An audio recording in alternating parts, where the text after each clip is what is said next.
Dans ce podcast, on va parler de Bao Family, de cette super marque. J'ai plein de questions à te poser. Avant qu'on commence de rentrer vraiment dans le détail de la marque, j'aimerais bien que tu te présentes, tu nous dises un peu qui t'es et surtout ton parcours. Carrément. Merci beaucoup déjà de m'inviter effectivement dans ce podcast. C'est pas un exercice que j'ai forcément l'habitude d'exercer. Donc moi, Billy Pham, je suis cofondateur effectivement de la Bao Family. Je suis un restaurateur. Je suis un néo-restaurateur parce qu'en fait, c'est pas ma formation de base. On a plutôt, avec mon associé, un parcours école de commerce. Enfin, moi, j'ai fait Dauphine qui est pas très loin. Et j'aime bien me décrire en tant que restaurateur aujourd'hui parce que je pense que durant ces 5 dernières années, c'est vraiment le chemin qu'on a suivi avec Céline. On est parti faire des cours de cuisine. En fait, on s'est vraiment rencontrés pour le projet avec Céline. Et on est parti à Shanghai après avoir pris 2 cafés ensemble. Ok. On a pris des cours de cuisine. Et en fait, il faut savoir que Bao Family, pendant 1 an et demi, ça a fonctionné avec nous en tant que chef. Donc Céline en cuisine, moi en salle, vice-versa quand l'un des deux était fatigué ou bien tous les deux en même temps. Et donc je pense qu'on peut revendiquer ça aujourd'hui, qu'on est des restaurateurs, néo-restaurateurs. En ce qui me concerne, sur mon parcours, c'est un parcours plutôt entrepreneurial. Donc j'ai tout de suite été dans le bain de l'entrepreneuriat à la fin de mes études. Je pense que c'est quelque chose qui est hyper fort dans notre famille. C'est poussé par mon père. Donc voilà, il a également ce parcours entrepreneurial, mais qui a été un petit peu poussé parce qu'il savait rien faire lorsqu'il arrivait en France. Il savait pas parler français et donc de fil en aiguille, effectivement, c'était finalement le chemin le plus difficile, mais aussi de la facilité pour lui. Et donc on travaillait tous les étés avec mon frère dans sa boîte. Il avait un entrepôt à La Courneuve où on allait l'aider. C'était plutôt de la manutention qu'on faisait. Et mon amour pour la nourriture, je pense que nous on aime bien dire à la Bao Family, le véritable chemin pour toucher le cœur passe par l'estomac. Et c'est vrai que c'est quelque chose qui est extrêmement vrai dans la culture asiatique. Donc nous on est voilà, je suis de banlieue avec un grand B. J'en suis extrêmement fier. On a grandi dans des HLM. Mais ça a toujours été des moments de joie extrême. Je pense que mes parents on a toujours vécu une vie avec le verre à moitié plein. Et là où on se retrouvait, c'était vraiment autour de la table, l'art de la table. Et mes parents, enfin voilà, mes grands-parents étaient restaurateurs. Ma tante l'est, et on a toujours vécu ça comme un vrai moment de communion ensemble. On parle pas énormément, j'ai envie de dire, en dehors de ce moment-là qui est extrêmement sacré autour de la table. Et ça, j'ai mis un petit peu de temps à le comprendre, mais c'est ça aujourd'hui, je pense, qui m'a amené autour de la Bao Family. Et effectivement, même encore aujourd'hui, j'ai l'impression que par exemple, mon père, lorsqu'il choisit ses fruits et légumes au marché, c'est plus qu'un chef étoilé, quoi. Il y a vraiment quelque chose de vraiment très fort autour de la nourriture qui s'est construit dans notre famille, mais comme beaucoup de parents asiatiques, je pense, qui est ce moment-là qu'ils ont transmis, qui est vraiment un moment de joie et de partage à leurs enfants. Trop bien. Écoute, c'est une incroyable histoire en vrai. Et du coup, j'imagine qu'en vrai, aujourd'hui, tu as une volonté de retranscrire ça en fait chez Bao. Chez Bao Family, dans les restos que vous avez, quoi. Exactement. Donc moi, c'est exactement ça, mon parcours. Donc juste à la fin de mes études, j'étais déjà dans la restauration. Je mets quelques guillemets parce qu'en fait, j'ai choisi le chemin de la facilité. J'étais en franchise en restauration rapide. Ok. Donc j'ai eu plusieurs restaurants Subway, des Bagelstein. Enfin voilà, j'ai failli être sur de multiples autres enseignes. Ok. Et finalement, c'était pas un langage de cœur. Je pense qu'il y a le côté restauration qui m'a animé, mais la franchise était beaucoup trop, elle me mettait beaucoup trop de carcans. Ok. Et rapidement, voilà, j'ai revendu ces différentes enseignes. Et l'objectif suivant, effectivement, c'était de créer la mienne. Et créer la mienne, c'était pour retrouver justement un lieu où je pouvais m'asseoir, parce qu'en fait c'était de la restauration rapide, où j'étais fier d'amener mes parents, donc autour de la cuisine asiatique, et j'étais fier d'amener mes amis, d'amener ma copine, plus tard amener mes enfants, parce que effectivement ça représentait justement ce lieu de joie, et je me voyais en réalité pas faire autre chose, et ça a été un long chemin parce que j'ai quand même été franchisé pendant presque 10 ans. Ok. Mais aujourd'hui, enfin voilà, je me lève, il y a pas, honnêtement, je pense qu'il n'y a pas un seul jour où j'ai l'impression d'être sous de la contrainte, parce que c'est vraiment l'endroit où je me sens à ma place. Ouais, c'était en fait à l'époque, t'aimais déjà faire de la restauration, mais aujourd'hui, ce que tu fais, c'est que ça donne plus de sens par rapport à ce que tu disais, ton histoire, ton enfance, etc. C'est que c'était pas la restauration que tu recherchais, quoi, et que maintenant tu retranscris, je pense, encore plus fort du coup dans la marque de Bao. Par rapport à Bao, du coup, si je dis pas de bêtises, le premier restaurant est en 2018. Est-ce que tu peux nous raconter un petit peu comment ça s'est passé, le lancement, et après j'ai d'autres questions qui viennent sur la suite de Bao. Ouais, carrément. La Bao Family, c'est une vraie aventure entrepreneuriale magique pour moi, parce que déjà j'ai rencontré une associée qui est extraordinaire, qui sans quoi évidemment tout ça n'aurait pas été possible, et c'est un coup de cœur en fait, c'est un coup de cœur entrepreneurial, amical. Enfin, on est avec Céline aujourd'hui, on est unis pour la vie. Après 2 cafés, je pense qu'on l'a compris. Et c'est fou ça quand même, hein. 2 cafés, vous êtes partis à Shanghai, c'est ça? C'est ça, c'est que donc moi je voulais créer un restaurant asiatique vraiment dans le grand sens très large du terme. Donc je suis d'origine vietnamienne, et Céline, donc je l'ai rencontrée, on nous a mis en commun, et elle avait déjà cette idée, la même idée, mais vraiment beaucoup plus sur la cuisine chinoise dont elle est, qui est ses origines. Et donc elle voulait aller voir comment ça se passait à Shanghai, où elle avait fait un échange. Et effectivement, après 2 cafés, je te dis allez, let's go, on y va ensemble, et on a pris nos billets. Et on s'est dit, en fait, soit ça match, soit ça match pas. En même temps, ça va être une expérience un peu parfaite, parce qu'on va pendant 3 semaines ensemble à Shanghai, et voilà, soit il y a un fit et on revient et il va se passer quelque chose, soit finalement on s'aperçoit très très vite que la collaboration elle ne fonctionne pas. Et en fait on a été à 200%. Aussi, ce qui était hyper intéressant, c'est que Céline, elle a voulu apporter à Paris évidemment une touche de modernité énorme. Enfin, il faut savoir qu'avant, je trouve en tout cas avant, les bao, la cuisine chinoise, il y avait quand même une image qui était pas super bonne à Paris. Elle voulait vraiment révolutionner quelque chose, non seulement pour la cuisine chinoise, mais pour la culture asiatique même, je trouve, de manière globale. Et le produit qu'on voulait ramener, honnêtement, c'est le produit le plus difficile à exécuter qui existe dans la cuisine chinoise, qui est le xiaolongbao.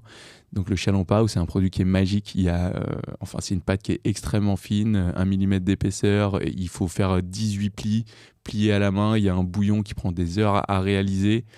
Ça demande une technique vraiment hyper précise. Et c'est une explosion en bouche. Din Tai Fung, qui est l'enseigne qui nous a un petit peu inspiré. Ils ont eu une étoile Michelin pour ce produit-là quand même. Donc donc j'ai adoré que ce petit bout de femme se dise vas-y, moi je cuisine pas, mais je vais ramener à Paris un truc de malade. Et en fait c'était hyper couillu pour l'anecdote. Et donc voilà, moi ça m'a plu. Donc on est parti à Shanghai, ça s'est hyper bien placé, et on voulait pas dépendre d'un chef, parce qu'on s'est dit que ça pouvait être un frein à notre vision. Donc on est parti à Shanghai, on a pris des cours de cuisine, on a fait des nouilles à la main, on a appris à faire du wok, on a appris à faire les xiaolongbao, on a appris à faire les baozi, on a appris à faire les hakka, enfin vraiment toutes les spécialités chinoises. Et en fait là-bas on prenait des cours de cuisine le matin, et ensuite on dévorait la ville, très clairement. On mangeait midi et soir, on a vu tous les concepts inimaginables, et moi j'ai été happé par cette ville incroyable. Et donc clairement c'était un go. C'était un go après une journée là-bas déjà. Et gros coup de cœur. Ouais, gros coup de cœur sur en fait, sur vraiment le gap qu'il pouvait y avoir et vraiment, en fait, bon, je le savais déjà parce que je connais très bien quand même de base la cuisine chinoise, mais même sur ce qu'on pouvait apporter, ce qu'on pouvait amener à Paris. Ouais. Et on a fait bien 60% de notre carte là-bas, on a fait notre fiche recette et on est revenu. Je pense Vous êtes resté combien de temps du coup On est resté 3 semaines. 3 semaines, ok. Je pense qu'on s'est jamais dit avec Céline, en fait on s'est jamais regardé dans les yeux en se disant let's go ensemble, etc. Parce qu'en fait c'était évident, on le savait, voilà, c'était Ok. évident. Et on est revenu, on a trouvé notre local après, enfin même pas un mois. Ok. Et c'était parti et on a ouvert, pour te corriger un petit peu, le 18 janvier 2019. Parce qu'en fait après il y a eu un petit peu toute la durée d'obtention des prêts. Ok. Pendant cette période-là, pareil, une vraie aventure entrepreneuriale. Donc on cuisinait 2 fois par semaine chez moi. Avec ma femme enceinte, parfois avec de la gelée à base de porc, etc. Donc de bonnes odeurs dès 8h du matin pour ma femme enceinte. Mais c'était une période magique. Ouais. Mais c'est fou en fait, ça vous, comme tu as dit, je trouve que ça se ressent en plus de comment tu le racontes. On sent que vous avez vécu un vrai truc en fait au début et je pense que ça vous a aidé justement à avoir cette identité de marque parce que quand tu vis en fait une histoire comme ça au départ où tu rencontres quelqu'un, 2 cafés, vous partez à Shanghai, vous montez un premier resto, toute la cuisine là que tu racontais et tout. Donc le premier que vous ouvrez, comment ça se passe en fait? Est-ce que c'est rapidement un succès? Voilà, tout simplement. Donc oui, c'est un succès de dingue. Ok. Vraiment day one. Donc bon, rien d'étonnant pour les restaurateurs, mais en vrai, le chaos total pour l'ouverture. Donc on doit ouvrir à 19h et on n'a pas fini les travaux à 18h. D'accord. Et en plus de ça, à ce moment-là, en fait, comment ça se passe, c'est qu'on documente toute notre ouverture. Donc sur Instagram. Ok. Et on a une petite communauté qui commence à nous suivre. Je crois que lorsqu'on a ouvert, je me souviens plus exactement, mais en plus, on a un peu alterné sur les réseaux sociaux au début parce on était très multitâche avec Céline. On devait avoir 1500 peut-être abonnés, mais c'était déjà pour quelque chose qui n'existe pas. Et à l'époque, c'était déjà vraiment pas mal. Et cette communauté, en fait, elle vient dès l'ouverture. Donc ça, je pense que en l'engageant beaucoup, on le fait avec beaucoup d'honnêteté. Je me souviens, un jour, on a plein de gravats, on est un peu en galère, on dit il n'y a pas quelqu'un qui veut venir nous aider, on trouve un contact, il nous débarrasse tout le local et tout. Enfin vraiment, on se rendait pas compte, mais le pouvoir déjà des réseaux sociaux à ce moment-là, incroyable, et on s'en sert en fait. On fait vivre l'aventure au quotidien. Les galères, nos recettes, ce qui est bon, ce qui est moins bon, quand on va démarcher nos fournisseurs, la farine, on choisit la bio ou pas, vraiment tout. Et ça, ça crée une communauté. Après, on fait également un crowdfunding. Qui fonctionne bien parce que on a une enveloppe qui est très très limitée pour notre premier restaurant. Il faut savoir que c'est vraiment ça, c'est moi et Céline avec notre apport personnel qui ouvrons quand même un lieu qui coûte quand même de l'argent. C'est quand même beaucoup de capital d'ouvrir un restaurant en plein centre de Paris. Et le crowdfunding, pareil, nous apporte une communauté. On fait un petit pitch, on gagne le prix. Donc, on écrit le nom de tous les gagnants sur la porte de nos toilettes. On essaye vraiment de les engager. Et donc, toutes ces personnes-là, ils gagnent également leur place pour notre ouverture. D'accord, ok. Donc déjà eux, ils sont là. Et dans l'eau, y a des personnes de la communauté asiatique. J'ai envie de dire, globalement, comment est-ce que ça prend? C'est ça, il y a... vraiment la communauté qui a suivi notre ouverture, ensuite la communauté asiatique qui nous supporte beaucoup, ensuite il y a quelques influenceurs, ensuite il y a la presse, ensuite il y a tout quoi, il y a la télé, il y a tout qui vient. Et donc Petit Bao, il faut savoir qu'on ouvre en janvier et pendant plus de 12 mois on est en progression constante, mais par rapport au mois précédent. Donc on fait que d'augmenter non-stop. Je crois qu'il y a le mois d'août peut-être qui est un peu en arrêt, assez classique, mais c'est un succès de dingue. Il y a la queue devant le restaurant et c'est la folie. Ok. Et en fait, alors il y a plein de trucs qui sont grave intéressants. Tu parlais beaucoup de communauté.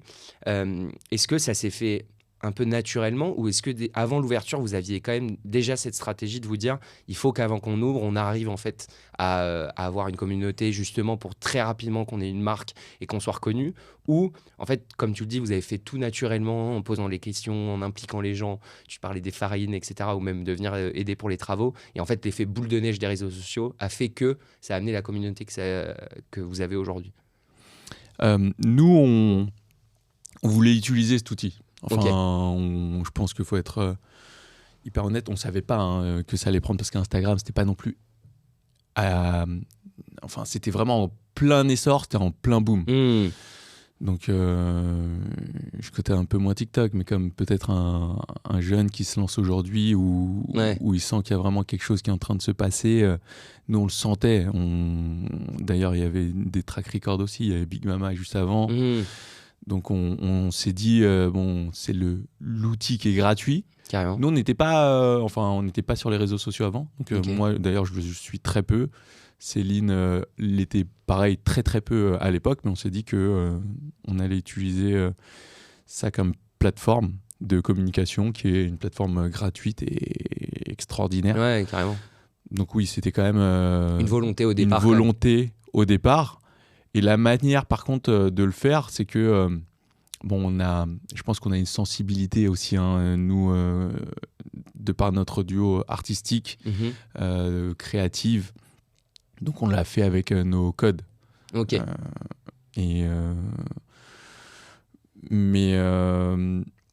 Et tous les deux, encore une fois, sans personne, il n'y a pas une agence, il n'y a pas tout ça. C'est ça qui est quand même assez admirable aussi, c'est que c'est lancé à deux. En fait, pendant très longtemps, on a fait tous les deux. Même il y a encore très peu de temps, on a utilisé déjà, enfin même encore aujourd'hui, pardon, on utilise une agence RP uniquement lors d'ouverture. Ok. Là, par exemple, on bosse avec une agence RP pour le Nouvel An asiatique, mais c'est la première fois qu'on fait ça. Okay. Et tout a toujours été très naturel. L'ouverture de Petit Bao, il n'y avait pas d'agence. Gros Bao. Et après, on a commencé à en avoir pour les restaurants suivants, mais vraiment que pour les ouvertures. Pareil, on n'a jamais eu de stratégie d'influence. Les gens, ils sont venus parce que on était le restaurant cool du moment et bon, enfin j'espère déjà, en premier lieu. Donc non, il y avait on a fait ça tout seul. Ouais, ok. Et c'est ça qui est intéressant, et si tous les gens qui vont nous écouter, c'est la semaine dernière, j'étais avec une autre restauratrice et on en parlait de ça, et elle me disait à juste titre que c'est compliqué, tu vois, d'être et sur les réseaux et dans l'opérationnel. Tu disais toute la cuisine que vous faisiez, donc il y a beaucoup de choses à réaliser, mais par contre, on se rend compte que quand tu mets un peu d'effort là-dessus, en fait, ça peut avoir directement un levier sur le business, parce qu'en fait, tu disais, tu vois, vous avez réussi à avoir 1500 abonnés avant une ouverture, et directement, en fait, à partir de ce moment-là, en fait, ça a fait qu'augmenter. Dès le début, vous étiez plein, et en fait, l'impact sur votre restaurant, en fait, ça a fait que vous avez fait une première année de folie, quoi. Et au niveau de la chronologie, donc du coup, il y a Petit Bao, donc là, tu parlais que pendant un an, c'est un succès où chaque mois, en gros, vous faites plus de chiffre d'affaires que le mois précédent. Comment arrivent les autres restos par la suite? Est-ce que en fait c'était une volonté du départ, ou au départ vous étiez dit on en fait un et on n'aura qu'un resto, ou déjà à l'époque vous disiez ok on va en faire un, et quand ça va marcher après on va en faire 2, 3, 4, etc. Excuse-moi, j'ai réfléchi un petit peu, j'ai répondu il y a très peu de temps, là, il y a quelques jours, un petit peu à cette question. C'est en fait, c'était une volonté, je pense, mais qu'on n'a jamais formalisé. C'est peut-être notre côté asiate un peu discret. Et comme je te le disais, on se regardait dans les yeux, on se comprenait avec Céline. Il y avait vraiment ce côté... lorsqu'on s'est rencontrés dès le premier jour, voilà, on s'est dit full focus sur Petit Bao. Et donc, il faut savoir que Gros Bao, en fait... on se l'est jamais dit qu'on allait ouvrir Gros Bao, enfin avant d'ouvrir Petit Bao en tout cas. Mais on l'a trouvé 3 mois après avoir ouvert Petit Bao. Ok. Donc en fait, quand il y a eu la queue, je pense après une semaine avec Céline, on s'est regardé et on s'est dit bon, let's go, on y va et on va faire quelque chose voilà, encore de plus gros, encore plus à la hauteur de nos ambitions. Et Gros Bao, C'était une autre paire de manches. Parce qu'en fait, on passe de 50 couverts à 130. Bon, pour ceux qui sont dans le secteur, ça n'a rien à voir. On est sur un lieu où on a... déjà, on n'a pas du tout l'argent parce qu'on vient tout juste d'ouvrir un Petit Bao. Et donc là, on fait appel assez rapidement à... On va chercher des business angels en fait pour pouvoir faire Gros Bao. Et l'ambition, à partir du moment où on a décidé de faire Gros Bao, on s'était entendu, c'était d'aller très loin, effectivement, avec Céline. Mais toujours, c'était sous-entendu, c'est vrai. J'allais te demander d'ici là si c'était formalisé après Gros Bao. Oui, non, mais à partir du moment où on a vu qu'il y avait la queue, Petit Bao, c'était la folie. Ouais, vous avez dit on touche un truc. On s'est dit, là on y va all-in et ce qu'on se dit pas forcément, let's go, là on peut y aller, on peut le dire haut et fort. Et il y avait aussi cette peur, parce que quand tu ouvres Petit Bao, tu vois, quand arriver et dire j'ai envie de un petit peu révolutionner justement tout ce marché de la cuisine chinoise à Paris, en France. Ouais. Tu te la pètes et après à la fin si ça fonctionne pas mais au moins t'essayes en vrai. Bien sûr t'essayes de changer le truc, mais on était totalement focus Petit Bao et 100% ça, mais on savait très bien. Et d'ailleurs les premières décisions qu'on prend, par exemple de ne pas prendre de chef, on travaille, tu vois, parce que l'argent est compté à ce moment-là, mais on travaille avec des personnes pour nous faire notre logo, un petit peu notre identité graphique. On travaille avec des archis. Donc en fait, on investit. Il y en a plein lorsqu'ils commencent leur premier resto, c'est du bricolage. Nous, on investit quand même parce qu'en fait, au final, on sait très bien que c'est pas juste pour un au bout du compte. Donc on se focus là-dessus, mais tous ces petits points, ces petits signaux, enfin faire des réseaux sociaux, bon c'est cool, mais en vrai on le faisait pas pour un resto, même si on se le disait pas très très clairement. Ouais, et puis du coup t'investis pour tout de suite en fait encore plus renforcer ton identité de marque, parce qu'en fait vous avez compris très vite que c'est ça en fait qui va faire que chaque ouverture va être un succès, que les gens limite attendent en fait les ouvertures. On va en parler parce que du coup vous avez des concepts un peu différents dans les restaurants et surtout des tailles de restos différentes. Moi, c'est toujours un truc où je me pose toujours la question. Donc, ça s'appelle Bao Family, la marque. Comment, en fait, on fait aujourd'hui pour que... comment vous arrivez à faire en sorte que quand un client il va chez Petit Bao ou Gros Bao, il sait que c'est Bao Family? Alors ça, c'est un peu la grosse question. Okay. Et c'est une question, je pense, qui évolue au fil de notre stade de développement. Donc déjà, clairement, pourquoi est-ce qu'on choisit des noms différents? C'est parce qu'on veut faire effectivement vivre des expériences différentes. Et après, il y a Bao partout. Il faut pas les confondre aujourd'hui. On a Petit Bao, Gros Bao, Bleu Bao, Bao Express. Donc ça, c'est la Bao Family. Les autres, il y en a quelques autres et vous pouvez être déçus si vous y allez. Mais c'est ça le truc, c'est que tu vois, il peut y avoir plein de restos où il y a Bao dedans. Et donc du coup, en fait, il faut, tu vois, c'est peut-être compliqué pour le consommateur final de se dire mais je suis sûr que ça mérite même plein de fois mais c'est Bao Family, tu vois, de se dire mais je connais Bao Family, je savais pas que Bao Express ça faisait partie de Bao Family. Et donc du coup c'est un choix en gros, je trouve, qui est audacieux de votre part, parce que ta marque reste Bao Family, mais du coup les gens ne sont pas forcément conscients qu'ils vont dans des restaurants de Bao Family, tu vois, à la fin. Ouais, carrément. En fait, dans le développement, assez basiquement, déjà de base, ça naît de... on veut faire quelque chose de gros, mais on veut pas être une chaîne dans l'absolu. Parce que, d'ailleurs, ce que je pense, c'est que, en tout cas dans les endroits extrêmement urbains, c'est le côté chaîne est quand même assez compliqué. Il y a eu plein d'exemples comme ça. Donc, il faut se réinventer là-dessus. Et nous, c'est parfait parce que... la Bao Family, le cœur de ce qui nous a drivé, c'est vraiment l'audace et la créativité. Donc même aujourd'hui, si je prends pour parler un peu plus financier, dans notre siège, c'est le plus gros pôle, c'est le pôle le plus important dans la Bao Family. C'est tout ce qui est... c'est un pôle qui a été créé d'ailleurs autour de mon associé Céline. C'est un pôle créatif. Et dans ce pôle créatif, on y met le marketing, on y met l'identité des lieux, on y met même la food, Donc, il va y avoir vraiment l'identité de marque et tout ce qui va aller autour de ça. Donc, ça va se refléter dans les assiettes, ça va se refléter dans les plats. Et donc, en fait, on essaye d'être créatif et un petit peu plus subtil sur comment est-ce que les gens vont reconnaître un concept Bao Family. Donc, nous, on a des codes couleurs. Donc, déjà, petit Bao, c'est du vert. Gros Bao, c'est du rouge. Bleu Bao, c'est du bleu. Et Bao Express, on est sur un vert céladon parce que en fait, c'est des couleurs très hongkongaises. Mais en fait, on est très full covering couleur. Donc, avec ce côté où tu rentres et ça va un petit peu te péter à l'œil. Et ça, je pense que déjà, bon, il y en a aussi d'autres, hein, évidemment, qui vont essayer de faire pareil. Mais dans l'identité graphique, c'est quelque chose d'extrêmement fort. Après, évidemment, dans la food, nous, en réalité, nos best-sellers, enfin, c'est toujours les mêmes et on les retrouve dans tous les restaurants. D'accord, ok. Ouais. Donc, c'est le plat dont tu parlais au tout début.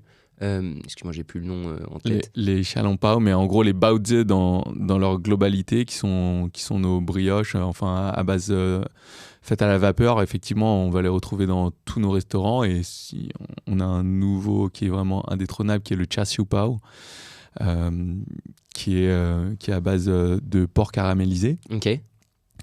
Et après, derrière ça, effectivement, enfin, après, on a notre poulet qui est notre plat signature, nos nouilles, notre riz, nos aubergines. Et ça, on veut que ce soit, peu importe où tu ailles, tu les retrouves absolument. Okay. Et après, c'est ça, on joue autour de tout ça. Donc, autour de ces deux choses, on va proposer toujours une identité graphique qui est assez pointue. Je trouve qu'on la retrouve quand même vachement, une image de marque. On va essayer de toujours mettre en avant une partie très mise en scène qui est dans nos lieux. Donc souvent, tu vas avoir la cuisson des bao, en tout cas visible à l'entrée, et c'est quelque chose où on va aller encore plus loin dans les futurs restaurants. Okay. Donc en fait, c'est plein de marqueurs que tu vas pouvoir retrouver. Sans que tu aies l'impression que ce soit en fait exactement la même chose lorsque tu vas dans les différents lieux. Et ça nous a permis également nous, on a été assez loin là-dedans. Autant d'autres partenaires, d'autres enseignes, elles sont développées, elles ont eu un nom différent, mais en vrai, la déco, elle change. Nous, on a quand même été assez loin. C'est-à-dire que, je disais 50% de la carte, tout le reste, elles sont différentes dans chacun des autres restaurants. Franchement, ça demande un taf de malade. Les typologies des lieux, elles sont différentes. Donc, entre 50 et 150, c'est vraiment différent. On a un autre de 80, on a un autre où tu as 150 couverts avec un bar à cocktail, avec une carte différente. Et ça, il y en a un où le ticket moyen, il est, enfin, bleu bao, typiquement, effectivement, on est vraiment sur un endroit qui est beaucoup plus cosy, où on va avoir une ambiance un peu plus enveloppante, avec un ticket moyen plus élevé, des cocktails, fait aussi minutes, tout ça. Et ça demande une typologie de serveurs différents. Donc en fait, on est allé pour moi, on est allé dans le maximum niveau complexité. Okay. On a créé un bordel sans nom, donc qui était trop bien, parce que ça contribue au kiff, parce que c'est ce qu'on voulait. Ouf, ouais. Le quotidien est jamais le même, du coup. En fait, c'est que du coup, tu parlais du pôle créatif, j'imagine, je comprends mieux maintenant pourquoi il y a un pôle créatif. C'est que les partis pris que vous prenez, les choix que vous faites sont liés, et t'es obligé en fait d'être tout le temps méga créatif pour développer les concepts que vous avez, quoi. Ouais, c'est ça. Et jusqu'à peu de temps, parce que je vais venir un petit peu sur l'après aussi. C'est les cartes, les designs des cartes étaient toutes différentes, le fonctionnement en cuisine était différent, donc le style de chef était différent du coup dans les cuisines. Donc c'était trop bien, c'était incroyable. Mais je pense que avec l'ambition qu'on a, on a appris à rationaliser ça aujourd'hui, sur les 2 dernières années, j'ai envie de dire. Et surtout sur la dernière année, qui a été où on a fait un gros travail dessus, où on s'est dit, en fait, est-ce que tout ça, on est quand même là pour servir le client, Et est-ce que le client le ressent de manière aussi forte que nous, on le ressent? Et on n'est pas certain. Et donc, on a quand même rationalisé certains éléments. Donc, une carte totalement différente, on a uniformisé, enfin, je veux dire, le design de la carte. Parce qu'en fait, finalement, quand tu le crées, il y a des choses qui fonctionnent mieux que d'autres. Donc, toujours recréer et espérer avoir exactement le même succès, c'est hyper difficile. Il faut quand même capitaliser sur ce que tu fais de très bien. Et c'est un objectif, là, c'est de garder notre identité où lorsque tu vas rentrer, tu vas pas avoir l'impression d'être dans le même lieu, mais en même temps, quand même, effectivement, comme je le disais, capitaliser sur ce qui a bien fonctionné parce qu'on a tellement expérimenté en vrai qu'il y a beaucoup de choses on sait que ça fonctionne bien et déjà tirer dessus, et ben, ça nous donne déjà beaucoup de clés de succès, j'espère, pour le futur. Trop intéressant, trop bien. Et du coup, tu disais un truc au tout début où je trouve que c'est incroyable l'histoire. Vous étiez dans les cuisines au début avec Céline à faire les premières recettes et tout. Est-ce qu'aujourd'hui, j'imagine que vous n'êtes plus dans les cuisines, mais est-ce qu'aujourd'hui, par contre, vous êtes encore impliqué dans justement les nouveautés produits que vous allez mettre en place? Est-ce que vous avez une volonté de pas trop, quand même, de toujours en tout cas avoir un œil? Tu disais que tu avais des chefs différents dans chaque restaurant, mais est-ce que vous ajoutez aussi quand même toujours votre patte parce que c'est votre identité justement et c'est comme ça que vous êtes créé? Oui, à fond. Okay. Nous, par exemple... on n'a toujours pas de chef exécutif, donc en fait de chef c'est Céline en fait. En gros, le palais de la Bao Family aujourd'hui et de ce qui va sortir, c'est vraiment Céline. Et après, voilà, moi je suis là pour faire le lien. Donc en gros, juste pour peut-être rappeler les rôles dans la Bao Family, Céline elle est en charge de ce rôle, de ce pôle créatif. Ensuite, on établit effectivement toute la partie un peu vision, ce qu'on veut pour la boîte profondément. Et après, moi, je suis chargé de mettre ça en exécution. Donc j'ai le rôle de DG et de piloter vraiment la boîte au quotidien, et un peu plus qu'au quotidien. Et effectivement, on n'a toujours pas de chef exé, donc là, on est en train de faire les recettes pour le nouveau menu. C'est Céline qui voit ça avec... en fait, on prend les personnes, tu vois, on a une personne qui est trop bon et qui fait des plats au haut qui sont trop bons, on va le prendre, et on a un autre qui est trop bon pour faire des rôtisseries ou sur les viandes, on va le prendre. Là, on discute avec un chef consultant sur des recettes un petit peu plus spécifiques. Voilà, et tout ça, aujourd'hui, effectivement, ça... Donc on n'a toujours pas de vraiment, en fait, on a des chefs dans les restaurants qui sont très, justement, en vrai, ils sont très opérateurs. On les sollicite lors de la création, mais c'est encore beaucoup dans nos mains, effectivement. Donc on fonctionne encore avec ce côté du début, quoi. Je sais pas jusqu'à quand, mais aujourd'hui ça fonctionne. Ouais, et puis j'ai envie de te dire, je pense que c'est aussi ça qui fait que du coup la marque est forte, parce que peut-être que je vous le souhaite pas, mais si un jour vous changez et que vous prenez quelqu'un, justement un chef exécutif comme tu disais, ça sera à mon avis un gros enjeu pour vous, parce qu'il faudra que ça soit dans la continuité finalement de ce que vous avez proposé en fait depuis le début, et je pense que c'est ça aussi qui à la fin renforce ton image, tu vois, et ta marque. Donc là aujourd'hui il y en a 4 si je dis pas de bêtises. Si mes sources sont bonnes, normalement il y a une ouverture prévue dans le sud prochainement à Marseille. Yes, exactement. Ok. Est-ce que tu peux nous en parler un peu, parce ça va, que c'est pas un spoiler, on l'a déjà sorti. Ouais, c'est pour ça que j'ai lu un article.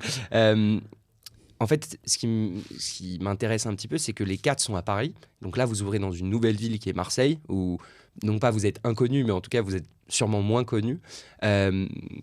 Comment ça se passe? Comment vous appréhendez en fait cette ouverture? Nous, on se met toujours beaucoup de pression sur tous les... Mais on se l'est toujours mise, parce qu'en fait, si on reprend le parcours, il y a toujours une prise de risque qui est assez élevée dans la Bao Family. On fait un premier restaurant, on met beaucoup d'énergie, mais j'ai envie de dire...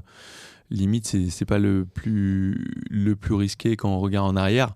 Gros Bao derrière, on ouvre un restaurant de 150 couverts 3 mois après l'ouverture du premier. C'est pas évident d'ouvrir 2 lieux. Et c'est moi pour le coup, Gros Bao, j'ai vraiment appris un nouveau métier. Autant Petit Bao, t'as un œil sur tout. Gros Bao, faut que tu commences à... en fait, on a commencé à avoir un chef. On a commencé à avoir une brigade, quoi. Avant, il n'y avait pas de brigade. C'est nous qui recrutions, qui formions les cuisiniers.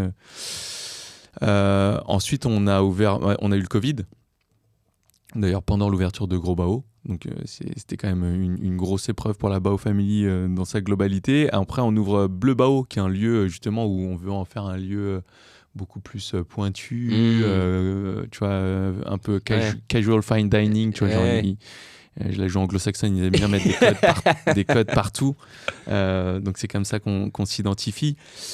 Et Bao Express, qui est notre lieu le plus gros, le plus fou. Et d'ailleurs, on a eu des échecs là-dedans. On voulait en faire une boulangerie sur la partie avant. En fait, on voulait en faire un lieu qui vit tout le temps. On voulait en faire une boulangerie très hongkongaise avec des pâtisseries, du café, des thés devant. Et donc ça, on a arrêté parce que ça n'a pas forcément fonctionné. On a un bar speakeasy pour continuer ta soirée. Et on a une énorme cantine de dim sum. Donc c'est un lieu de surface. Hein. Le local, il fait 500 mètres carrés. Donc voilà, c'était encore... quelque chose qui si on n'y arrivait pas, ça mettait quand même vachement à risque. Et Marseille, en fait, on a un peu fait la même chose. On fonctionne beaucoup au coup de cœur. Aujourd'hui, on a la chance que ça fonctionne. Faut quand même faire attention, plus on grossit, hein, c'est sûr. On apprend, donc ça, c'est cool. Mais Marseille, on a été voir toutes les villes. Enfin, en vrai, on voulait partir en province. On voulait, par rapport à notre objectif, notre ambition de vraiment rayonner, de faire rayonner la culture et la cuisine chinoise, c'était évident pour nous. Donc on a été à Bordeaux, on a été à Lille, on a été à Lyon, on a été à Bruxelles, moi j'ai vu Nantes, j'ai vu Strasbourg, enfin on a vu un peu toutes les villes, on savait qu'on allait aller dans l'une des plus grandes. Et tout simplement Marseille, c'est à la fois un coup de cœur pour la ville. C'est un coup de cœur pour le soleil, hein, comme tout le monde, parce que faut le dire doucement, coup de cœur pour Marseille. Ouais, faut le dire doucement, mais on va le crier lorsqu'on sera là-bas, on est bien obligé, j'imagine. Et non, vraiment, on y va et on sent qu'il se passe quelque chose, un peu comme quand on s'est mis rue de Saint-Denis. Il faut savoir que la rue de Saint-Denis, notre local, il était disponible depuis 2 ans. D'accord. Donc tout le monde nous dit c'est un local extraordinaire, il est génial. Il n'y avait personne qui voulait y aller avant qu'on y aille. Et Marseille, lorsqu'on y va, on ressent cette énergie de voilà, il se passe plein de choses. Et moi, c'est vrai qu'on adore ça. On est dans un endroit où voilà, on est sur on est moi, je sais pas si oui, on peut le dévoiler, mais on va être Cours Saint-Louis. Pas très loin il se passe plein de choses là-bas au niveau de la rue d'Aubagne, qui a une grosse histoire également, et où en face il va y avoir une épicerie hyper pointue, hyper bobo, et juste devant t'as un Tunisien qui est trop cool, où vraiment on sent qu'il y a des choses qui sont en train de changer, mais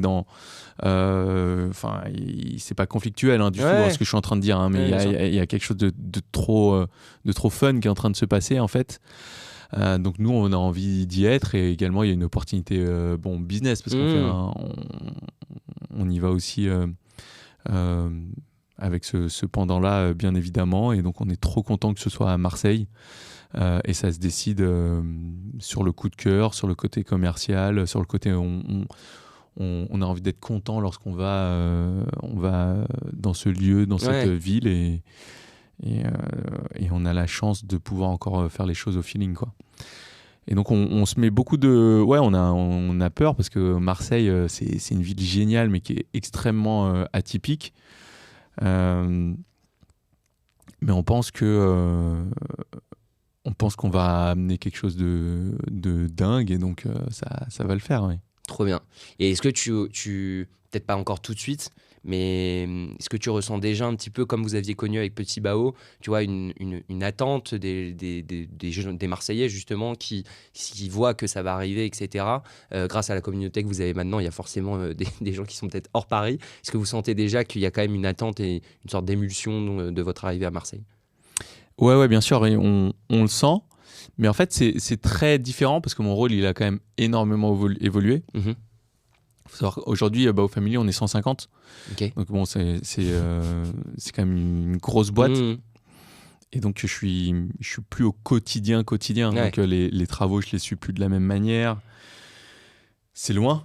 Donc, en fait, j'y vais plus aussi souvent.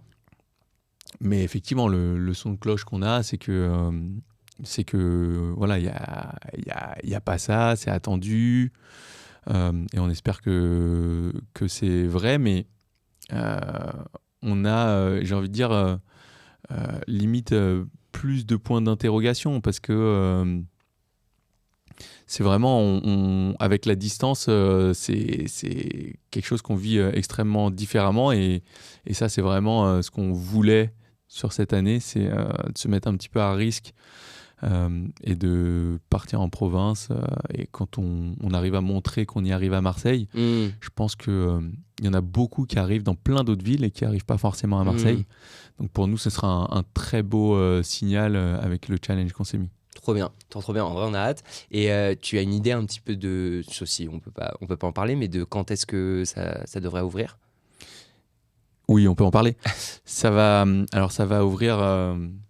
Je vais donner une fourchette. Ouais. Effectivement, on n'est pas. Parce on n'a qu'on pas sait la comment date ça se d'ouverture. Ouais.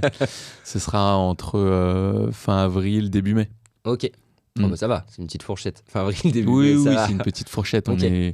On est en plein dedans. Tout se passe bien, donc il n'y a pas de sujet.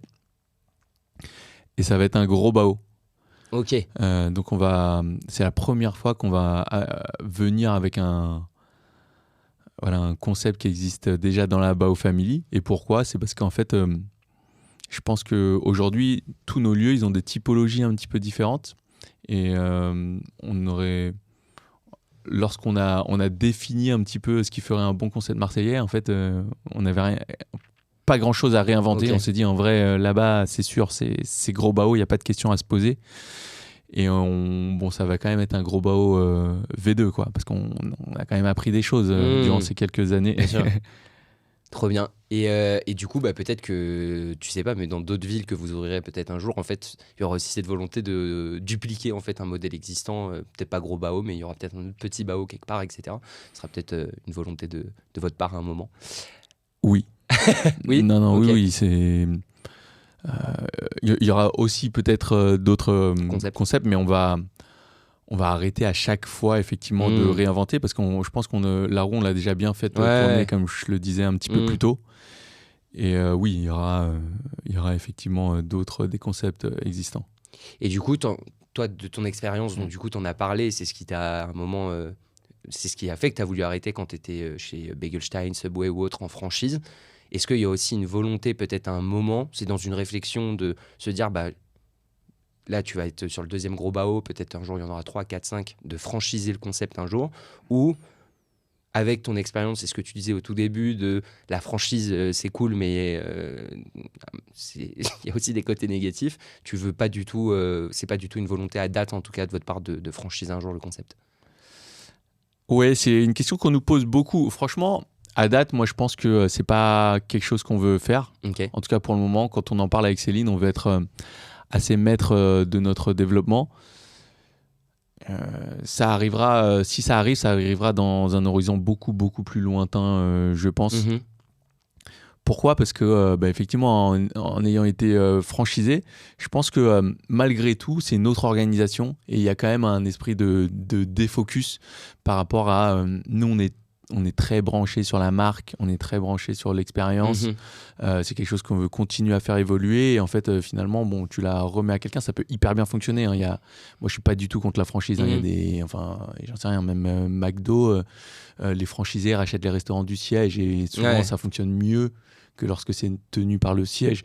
Donc, il y a des modèles extrêmement vertueux là-dessus, mais même dans la relation commerciale, c'est vrai qu'il faut beaucoup s'occuper des franchisés. Moi, j'aime bien m'occuper encore de Bao Family. Quoi. Ouais. Pour le moment, c'est ça, c'est notre bébé, et je pense qu'on a encore un bon bout de chemin avant de réfléchir à la franchise.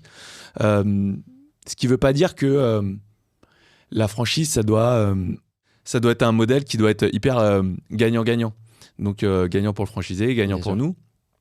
Et ça, on y réfléchit plutôt en termes de process et de structuration de boîte. Donc, il faut que tout soit calé en termes de qualité produit, mais que ce soit nous qui l'exploitions à Marseille ou un franchisé. il faut que ce soit carré. Donc en Ouais. fait, j'ai envie de dire, si demain on fait de la franchise, j'espère qu'en termes d'organisation, on aura juste à appuyer un bouton et ça fonctionnera. Enfin, ce sera pas juste un bouton, ce sera plusieurs, mais ce sera simple. Ouais, parce que je pense que J'espère.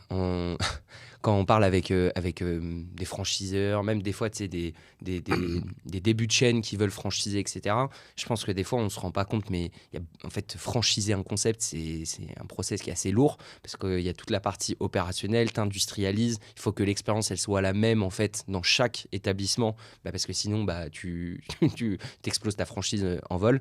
Donc, je pense que je comprends en fait ton point aussi de dire à date, il faut être prêt aussi pour tu vois, développer un concept de franchisé. C'est pas juste on arrive et on dit on va mettre en place un franchisé. Encore plus sur vos concepts d'ailleurs, je pense.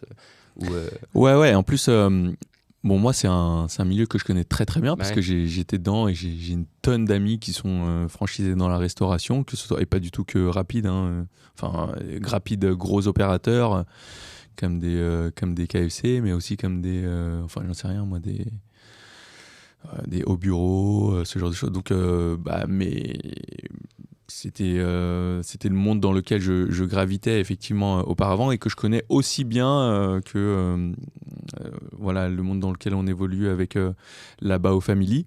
Enfin, sinon, peut-être même mieux. Et la franchise, on fait juste une petite parenthèse rapide là-dessus, hein, mais il faut que le concept, je donne un petit peu un conseil, en tout cas c'est mon conseil à tous ceux qui veulent se franchiser assez rapidement pour pousser leur développement. Il faut que le concept il soit très profitable. Parce qu'en fait, quand tu n'es pas dans une relation de win-win, tu vas avoir plein de problèmes avec tes franchisés. Et moi, j'en ai enfin, c'est pour ça qu'il y a plein de franchises qui connaissent quand même pas mal de difficultés. Je pense que ce concept est extrêmement simple. Il n'est pas forcément hyper assimilé parce que tu vas devoir mettre beaucoup de frais dans de la formation, et le franchisé, il est là, en fait, il est là pour gagner de l'argent vraiment, lui, pour le coup. Autant toi, tu vas avoir une mission qui est peut-être, enfin, tu es là pour ça aussi, hein, mais qui est encore plus forte. Lui, principalement, de base, il est quand même là pour ça. Et il faut faire hyper attention à ce qu'on voit, parce qu'il n'y en a pas tant que ça, des concepts qui sont vraiment franchisables.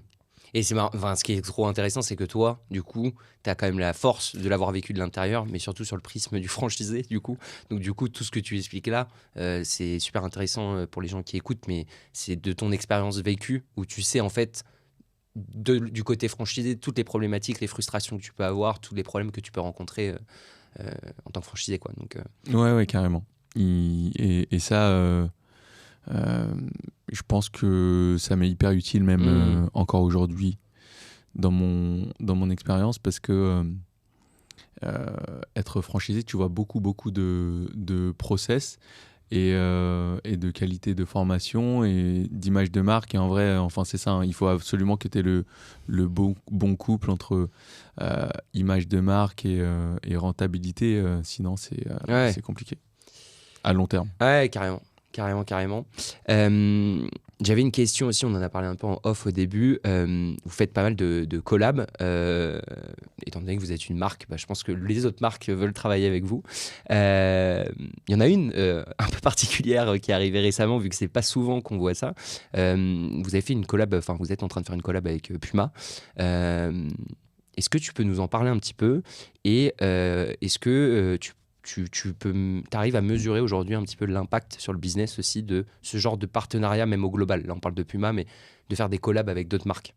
Alors Puma, déjà c'est une opportunité. Je pense que Puma, dans son développement, ils ont une histoire extrêmement ethnique avec la communauté africaine, afro-américaine, etc. Et ils ont une sorte de gros bouc des tendances où en fait ils nous avaient référencés. Et je pense que attirer la communauté asiatique dans son ensemble, c'était quelque chose d'intéressant pour eux. Et c'était juste entrer en lien juste comme ça. Et après, nous, évidemment, on a une tonne d'idées qui est venue. Et eux aussi, ils ont une tonne d'idées qui est venue. Et c'est un partenariat qui est... Enfin, pour moi, il est juste incroyable.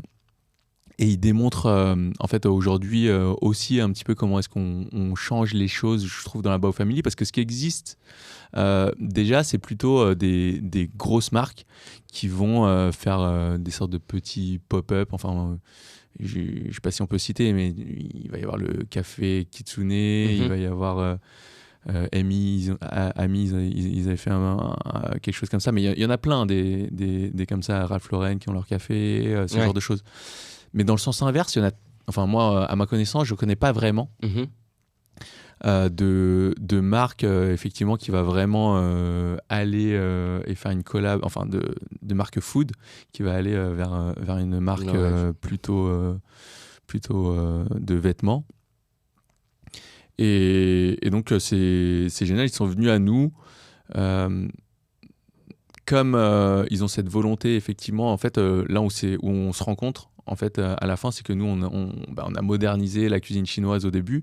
Et finalement, de fil en aiguille, évidemment, on fait quand même rayonner, et c'est ce qu'on souhaite, hein, on s'en cache pas, on souhaite faire rayonner la communauté asiatique. Il y a ce côté où voilà, c'est une communauté qui est...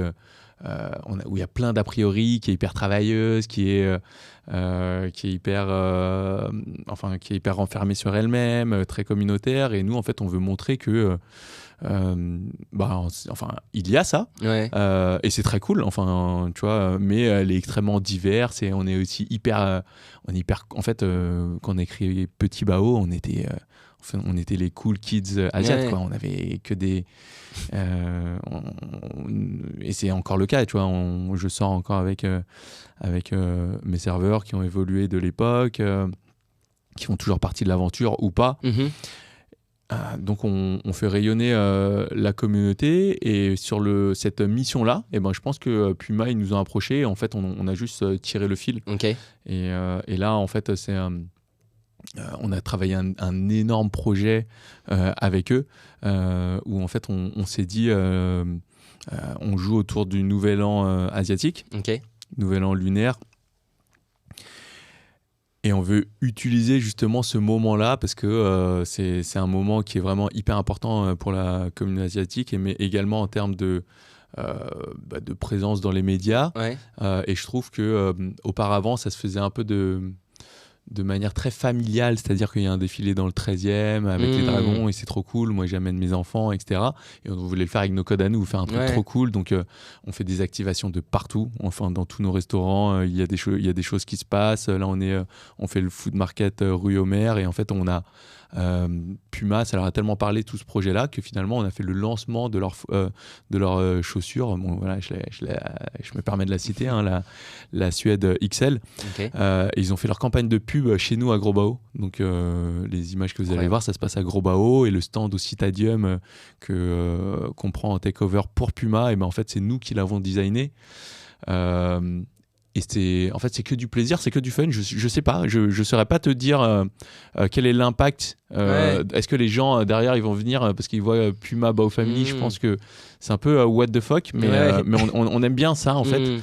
On aime bien ça, et je pense que, enfin, à partir du moment où c'est fait vraiment dans un esprit hyper créatif, collaboratif, sur une mission qui est trop cool, pour nous, il y aura que des impacts positifs. Donc, c'est inattendu, et c'est génial pour nous.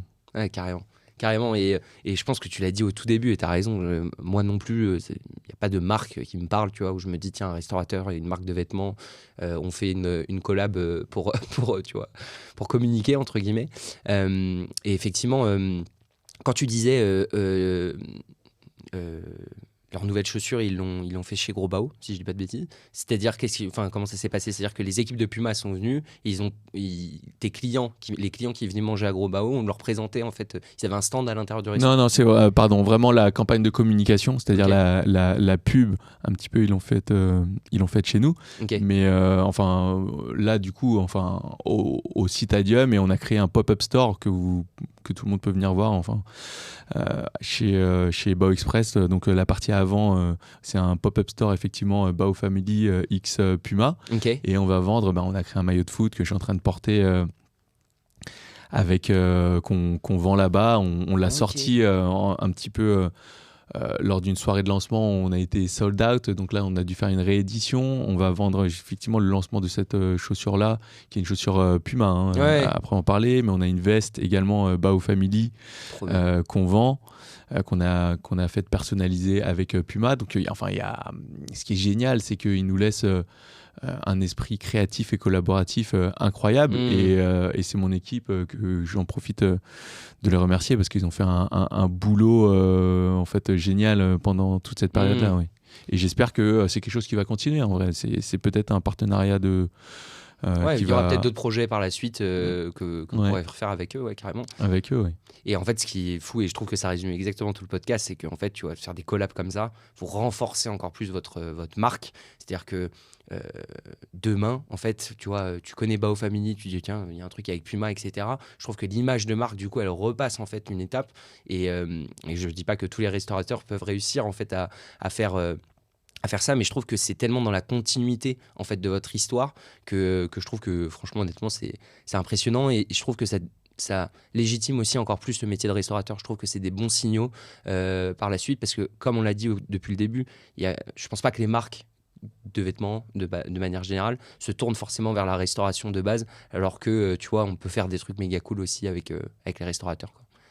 Donc, ouais carrément, mais c'est sûr, hein, l'idée c'est que Puma, ça a quand même une ampleur un peu plus grosse que Bao Family, et qu'on connaisse grâce à ça. Et après, effectivement, nous, le basique du basique, ça reste le métier de la restauration, ça reste quelque chose de extrêmement, j'ai envie de dire, pragmatique, de faire de la bonne bouffe, de bien servir les clients, que ça se fasse quotidiennement, parce que c'est vrai que je veux pas non plus que le message ce soit une marque avec du vent derrière. Nous, notre préoccupation première tous les jours, c'est vraiment le métier de restaurateur. C'est pour ça que je me suis décrit comme ça en premier.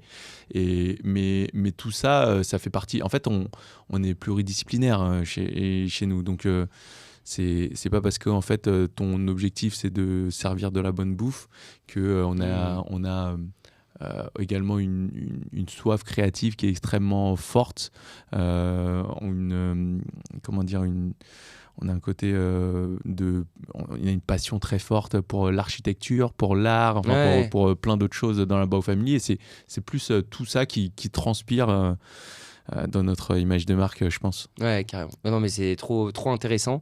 Et comme malheureusement on pourrait encore parler pendant longtemps, mais le podcast va bientôt se finir, j'avais une dernière question pour toi. Tu peux en donner 1, 2, 3, mais pour tous les restaurateurs, les gens qui nous écoutent de manière générale, tu as une expérience de fou dans la restauration, comme tu l'as dit, franchisé, là tu as monté Bao Family, etc. Si tu avais un conseil, ou 2 ou 3, encore une fois, à donner à un restaurateur qui voudrait soit se lancer demain ou qui est actuellement restaurateur, ça serait quoi les 2-3 conseils que tu donnerais? Moi, le premier conseil, en vrai, que je donne à toute personne qui se lance, c'est en fait, c'est de se focaliser plutôt sur, on appelle ça, top line ou sur les revenus. En fait, c'est essayer de faire le plus important, c'est que les gens, ils attendent devant ta porte.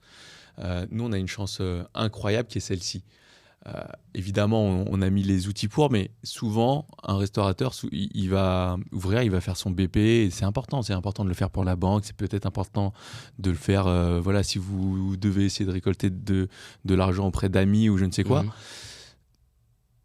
Mais comment dire, les questions de food cost, les questions de toutes ces questions-là de rentabilité plutôt, donc toutes les lignes d'en dessous, ça vient après. C'est pas très important quand on se lance, pour moi. Okay. Donc nous, on avait un staff cost de ouf parce que en fait, on savait pas faire ces mini bao, donc ces chalons pao, tout était fait à la main.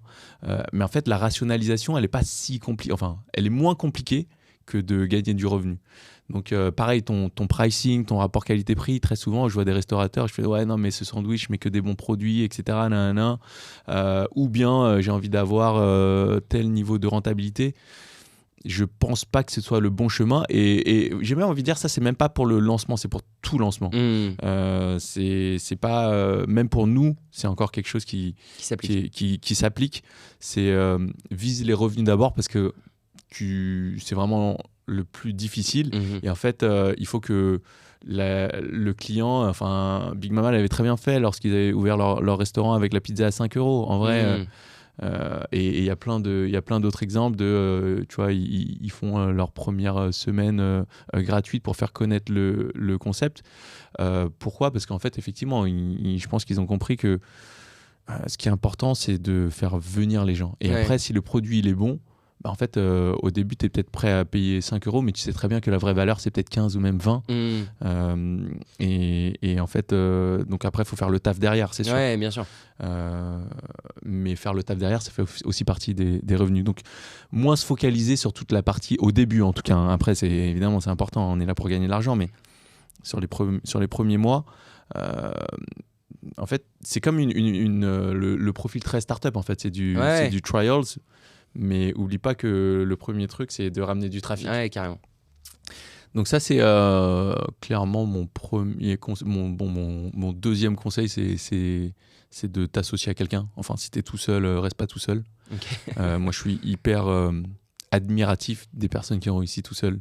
Je pense que limite, ils devraient avoir un premium avis pour tout ce qu'ils font, encore plus dans la restauration. Bon, après, c'est peut-être parce que je suis restaurateur, mais limite je peux basculer sur le troisième conseil, mais encore plus si moi je vois toujours l'association comme de la complémentarité. J'ai eu énormément de chance, et ça c'est de la chance, hein, c'est rien d'autre, d'avoir rencontré Céline, parce qu'en fait quand on s'est rencontrés, en vrai nous on a trouvé notre chemin avec la Bao Family. C'est-à-dire que Céline, c'était pas forcément une créative auparavant, elle bossait dans le conseil, elle a jamais fait de marketing. Elle n'a jamais fait de tout ça, quoi. Elle avait juste une sensibilité qu'on ressentait tout de suite. Et même moi, je pense que je l'ai également. Mais très rapidement, en fait, on a senti que le penchant, il était beaucoup plus fort de son côté. En fait, du coup, c'était naturel et on a eu de la chance, en fait. Et moi, j'étais beaucoup plus dans l'opérationnel, beaucoup plus multitask, etc. Donc là, on a eu de la chance parce qu'en fait, au début, quand on s'est rencontrés, je me souviens, on s'est dit, toi, tu sais faire quoi ? Un peu de tout, je sais pas trop. Toi, tu sais faire quoi ? Enfin, tu vois, profil commerce, quoi. Ouais, carrément. Tu sais tout faire, mais tu sais rien faire. Et après, on a trouvé nos voies et c'est incroyable. Mais cherchez pas à être pareil que votre associé. La complémentarité, c'est trop, trop bien. Hein. C'est génial et la balance. Enfin, tu vois, nous, on cherche toujours cette bonne balance entre le beau et le bon. Dans toutes nos valeurs, enfin, on tire les deux au maximum. Moi, je suis très exigeant, mais je suis également très bienveillant. On va vraiment tirer ces deux côtés et essayer de trouver le juste milieu. Et ça, je trouve que la complémentarité, c'est ce qui donne 1 + 1 = 3. Et le troisième, si on parle de restauration, vraiment pure et dure, honnêtement, prenez soin de votre santé mentale, parce que c'est là on édulcore un petit peu, hein, c'est un podcast, mais c'est un métier qui est incroyablement difficile. Nous, on a une chance qui est plus que inouïe. Il y a, je crois, les statistiques, c'est un restaurant sur 2 qui se crache après 2 ans, je ne me souviens plus exactement. Et je crois que ça a même baissé maintenant, encore plus avec l'inflation, là, ce qui se passe dernièrement. Et c'est juste hyper dur. C'est un métier où c'est quotidien. Nous, on est ouvert 7 jours sur 7. On est ouvert jours fériés, tout le temps, double service. Et en fait, c'est dur. Faut prendre soin de ses salariés. C'est important. Alors que malheureusement, on n'est pas dans le secteur où ils peuvent être le plus payés au monde, et Dieu sait qu'ils le mériteraient, en tout cas pour moi, et donc ça, faut aussi comprendre. Nous, c'est très beau lorsqu'on le voit, lorsqu'on le raconte, un super succès en 4 ans. Franchement, il y a des moments où on a failli mourir malgré ça. Et ça reste du long run. Enfin, en vrai, ça reste du long run. Tu vois, on aurait mal choisi, j'en sais rien, Bao Express, tu aurais pu s'arrêter du jour au lendemain. Là, on prend un gros risque avec Marseille. On ne sait pas ce qui va se passer. Ce qui est sûr, c'est qu'on a cette force de rebond. On a ce côté plaisir, ce côté passionnel de la restauration qui fait que on tient. Mais déjà, si vous avez pas ça, honnêtement, c'est pas évident. Si c'est par opportunité, je le déconseille. Ouais, il faut avoir cette passion. En fait, il faut être assez omniscient entre la passion du métier, de la restauration, le côté un peu business, le côté même, tu vois, un peu marketing. Mais en fait, tout ça, tu le développes aussi au fur et à mesure, j'imagine. Moi, j'aime bien, tous tes conseils sont méga précieux. Je trouve que le premier conseil, il est top. Tu vois, de dire, en fait, avant de penser à combien je vais gagner, plutôt ramène du monde. Je pense que ça s'applique même pas que dans la restauration. Ouais, Et carrément. c'est tous les jours, en fait, que tu fais ça. Mais je pense que beaucoup n'y pensent pas. Eh ben écoute, en tout cas, je vais profiter de te remercier parce qu'on va arriver à la fin de ce podcast. C'était très très cool de t'avoir. Tu étais le deuxième invité. Et puis moi, je souhaite tout le succès possible à Bao Family. On va continuer de suivre l'aventure, l'ouverture à Marseille aussi. Et voilà, encore une fois, merci d'être passé. Et puis à très bientôt. Un grand merci à toi. Franchement, c'était top. Première fois vraiment dans cet exercice et je me suis régalé, c'est le cas de venir et venez vous régaler chez nous évidemment. On viendra et j'espère que tu nous inviteras à Marseille. Sans faute, sans faute. Allez, bonne journée. Salut.